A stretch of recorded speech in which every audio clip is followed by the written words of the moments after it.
Assalamualaikum warahmatullahi wabarakatuh. Perkenalkan, nama saya Mega Puspita Raya.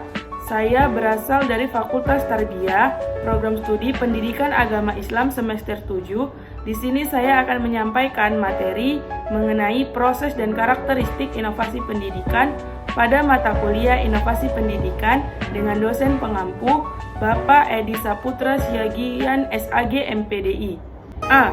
Proses inovasi pendidikan. Proses inovasi pendidikan adalah serangkaian aktivitas yang dilakukan oleh individu atau organisasi mulai sadar tahu adanya inovasi pendidikan sampai menerapkan atau mengimplementasikan inovasi pendidikan. Kata proses mengandung arti bahwa aktivitas tersebut dilakukan dengan memakan waktu dan terjadi perubahan setiap saat. Lamanya waktu yang dibutuhkan dalam suatu proses inovasi pendidikan itu tergantung tingkat kepekaan seseorang atau organisasi tersebut terhadap inovasi pendidikan. Proses inovasi pendidikan mempunyai 4 tahapan. Yang pertama adalah invention atau penemuan. Invention meliputi penemuan-penemuan terhadap suatu hal yang baru yang biasanya merupakan adaptasi dari hal yang telah ada. Tetapi, pembaharuan yang terjadi dalam dunia pendidikan biasanya akan menggambarkan suatu hasil yang berbeda dengan yang terjadi sebelumnya. 2. Development atau pengembangan. Dalam proses pembaharuan harus mengalami suatu pengembangan sebelum ia masuk ke dalam dimensi skala besar. Development seringkali bergandengan dengan riset, sehingga prosedur riset dan development menjadi hal yang biasa digunakan dalam dunia pendidikan. Yang ketiga, diffusion atau penyebaran. Isi diffusion adalah penyebaran ide baru dari sumber inventionnya kepada pemakai atau penyerap terakhir. Itu penyebarannya dilakukan dengan cara yang spontan. Terdapat 4 elemen pokok diffusi inovasi. A. Inovasi. Inovasi ialah ide, barang, kejadian, metode yang diamati sebagai suatu yang baru oleh sekelompok orang ataupun individu, baik berupa hasil invensi atau discovery yang diadakan untuk mencapai tujuan tertentu. B. Komunikasi dengan saluran tertentu. Komunikasi dalam difusi inovasi diartikan sebagai proses pertukaran informasi antara anggota sistem sosial, sehingga terjadi saling pengertian antara yang satu dengan yang lain. C. Waktu.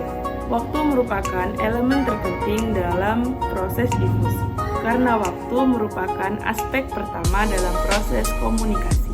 Peranan dimensi waktu dalam proses difusi terdapat pada 3 hal. Yang pertama, proses keputusan inovasi. Proses keputusan inovasi ialah sejak seseorang tersebut pertama kali mengetahui suatu inovasi sampai pada tahap ia menerima atau menolak inovasi tersebut. 2. Kepekaan seseorang terhadap inovasi. Orang yang menerima informasi mengenai inovasi terlebih dahulu merupakan orang yang lebih peka dibandingkan dengan orang yang akhir mendengar mengenai suatu inovasi. Tidak semua orang dalam suatu sistem sosial menerima informasi mengenai inovasi dalam waktu yang bersamaan. Jadi, kepekaan inovasi ditandai dengan lebih dahulunya seseorang menerima inovasi dibandingkan yang lain dalam suatu sistem sosial. 3. Kecepatan penerimaan inovasi. Kecepatan penerimaan inovasi merupakan kecepatan relatif diterimanya inovasi oleh warga masyarakat. 4. Warga masyarakat. Warga masyarakat atau anggota sistem sosial ialah hubungan interaksi antar individu atau orang guna memecahkan masalah tertentu antar orang atau individu dengan bekerja sama untuk memecahkan masalah guna mencapai suatu tujuan tertentu. Sistem sosial. Proses difusi melibatkan hubungan antar individu dalam sistem sosial. Anggota sistem sosial dapat berupa individu, kelompok-kelompok informasi, organisasi, dan subsistem yang lain. Yang keempat, adoption atau penyerapan. Faktor-faktor yang mempengaruhi proses inovasi pendidikan. Ada 5 faktor yang mempengaruhi proses inovasi pendidikan. Yang pertama adalah visi terhadap pendidikan. Yang kedua, faktor pertama tentu, Yang ketiga, faktor perkembangan ilmu pengetahuan. Yang keempat, tuntutan adanya proses pendidikan yang relevan. Dan yang kelima adalah model proses keputusan inovasi. C. Karakteristik inovasi pendidikan. Karakteristik inovasi terdiri dari beberapa bagian sebagai berikut. 1. Keuntungan relatif, yaitu sejauh mana inovasi dianggap menguntungkan bagi penerimanya. 2. Kompatibel. Kompatibel ialah kesesuaian inovasi dengan nilai, pengalaman lalu, dan kebutuhan penerima. Inovasi yang tidak sesuai dengan nilai atau norma yang diyakini oleh penerima tidak akan diterima secepat inovasi yang sesuai dengan norma yang ada. 3. Kompleksitas.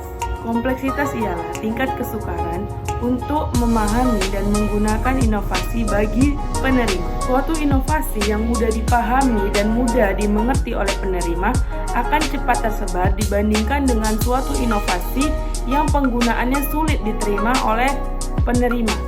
4. Reliabilitas. Reliabilitas ialah dapat dicoba atau tidaknya suatu inovasi oleh penerima. Suatu inovasi yang dapat dicoba terlebih dahulu oleh masyarakat akan lebih mudah untuk diterima dibandingkan dengan inovasi yang tidak dapat dicoba terlebih dahulu. Yang kelima, dapat diamati atau observability. Observability ialah mudah tidaknya diamati suatu hasil inovasi. Suatu inovasi yang hasilnya mudah diamati akan cepat diterima oleh masyarakat. Sebaliknya, suatu inovasi yang hasilnya sukar diamati akan lambat diterima oleh masyarakat. Dari penjelasan di atas dapat disimpulkan bahwa dalam mengadakan inovasi pendidikan harus ada keuntungan-keuntungan yang didapat dalam inovasi tersebut, lalu dapat diterapkan dengan baik sehingga memiliki perubahan yang menguntungkan untuk segala pihak. Adanya uji coba terlebih dahulu dalam menerapkan inovasi. Jika inovasi tidak diterima, maka inovasi tersebut masih belum bisa dilaksanakan dengan baik. Maka dari itu, pentingnya memahami karakteristik inovasi pendidikan agar mendapatkan hasil inovasi yang terbaik pula, sehingga sistem pendidikan berjalan dengan sempurna sesuai tuntunan zaman. Terima kasih. Sekian video pembelajaran dari saya mengenai materi proses dan karakteristik inovasi pendidikan. Saya akhiri. Assalamualaikum warahmatullahi wabarakatuh.